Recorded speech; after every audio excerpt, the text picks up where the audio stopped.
We often run from failure. We fear it, avoid it, and judge ourselves for it.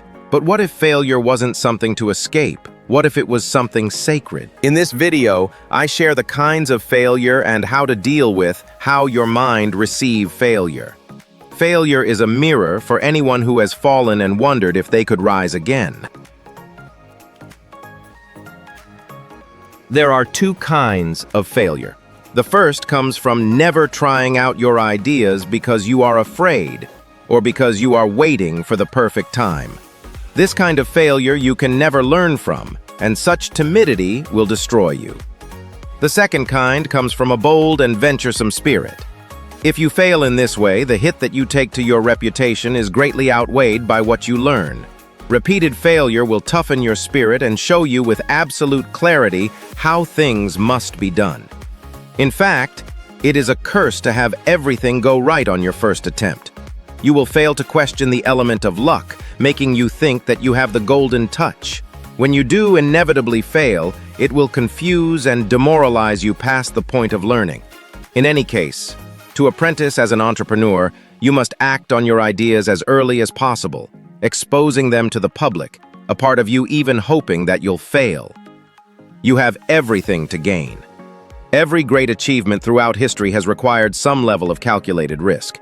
Nothing worth having comes without it. Entrepreneurship is about navigating a path towards something new and worthwhile. And if you're not willing to take risks, then you are not doing entrepreneurship. For example, when Steve Jobs returned to Apple in 1997, he did so knowing that his reputation as a visionary had been greatly diminished by his time away from the company. His return would expose him to a harsh and unsympathetic public. Yet he did so anyway, understanding that this was the only way to reclaim his reputation and build something new. It took 10 years, but eventually he pulled it off, proving that it is possible to turn things around no matter how bad they may seem. But not everyone is willing to put in the work required to make such a turnaround happen. Tim Cook could have easily decided to stay at the comfortable job that he had at Porsche rather than taking the risk to lead Apple into its next phase. He gambled and won.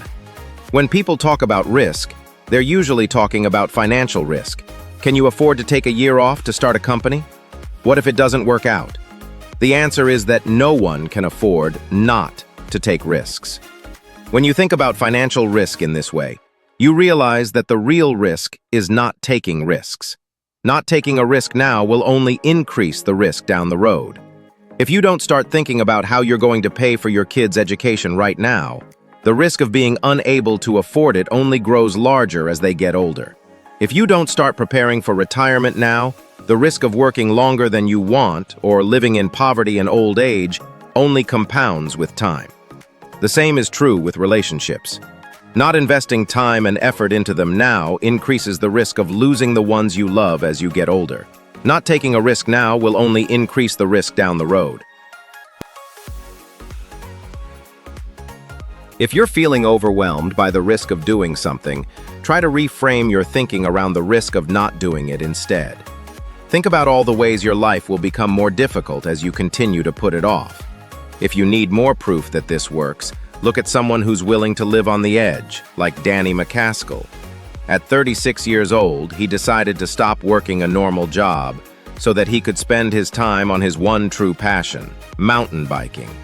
After a decade of dedication, he started gaining recognition in the sport, and sponsorship deals began rolling in.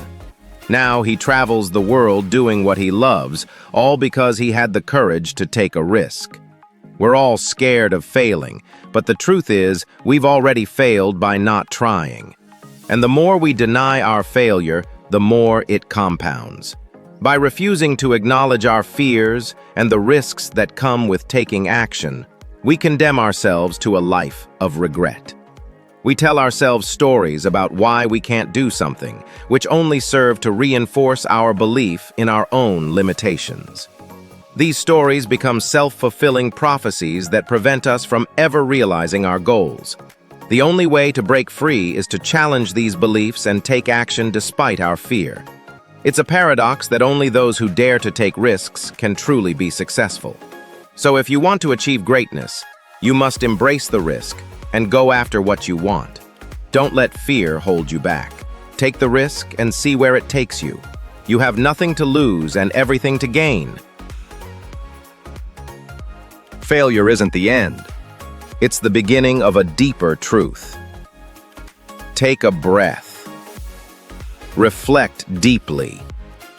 Subscribe for more mindful insights from the path of simplicity, presence, and purpose. Leave a comment. What has failure taught you?